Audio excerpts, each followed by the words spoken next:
interested in the philosophical fragment, by which I mean the concept and practice of the fragment as elaborated by Friedrich Schlegel between about 1797 and 1800, he being a key member of the group of writers and philosophers known as the early German Romantics.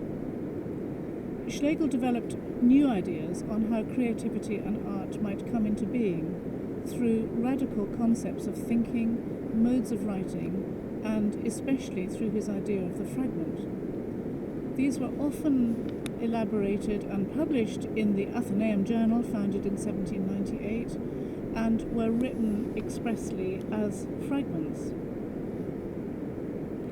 In its ordinary meaning, fragment implies incompleteness. The Oxford English Dictionary defines it as a tangible material object part broken off or otherwise detached from a whole. And this comes from both ancient Latin and Greek. The Latin fragmentum, a piece broken off, derives from frangere, to break. The inferences are negative. A fragment of a vase is an inferior part of something which was once a whole vase. Interestingly, towards the end of the 18th century, fragments notably of sculpture began to be valorized as carrying more expressive power than the original. And this shift is elaborated by Linda Notchlin in her book The Body in Pieces, The Fragment as Metaphor of Modernity, published in 1994. Schlegel's philosophical fragment, which for brevity's sake here I'll refer to as the fragment, aims at fragmentation for its own sake. It's characterized by a concept of its own, is complete in itself, and contains within itself a whole system. In the Athenaeum fragment number 206, Schlegel famously writes, "A fragment, like a small work of art, has to be entirely isolated from the surrounding world and be complete in itself, like a hedgehog." Rudolf Gachet states in the introduction to Schlegel's philosophical fragments, the Minnesota University Press 1999 edition, that this is a radical recasting of the fragment as essential in completion, which is itself the mode of fulfillment, and in which the idea achieves itself. It has unity, but remains nonetheless fragmentary in the perspective it opens up, and in its relation to other fragments. Further, as fragments go beyond established forms and categories, Schlegel considered them to be the only appropriate mode of expression for the stimulation of radical insights.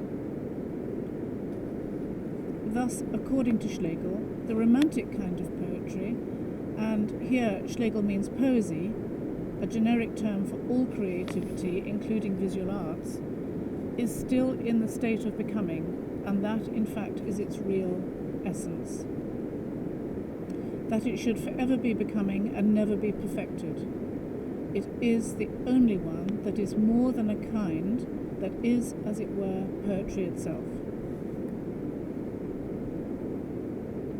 Fragments grant also a medium of reflection on the apparent contradictions between the finite and infinite aspects of absolute knowledge. They address the tensions in the whole part, completion, incompletion, finite, infinite relations.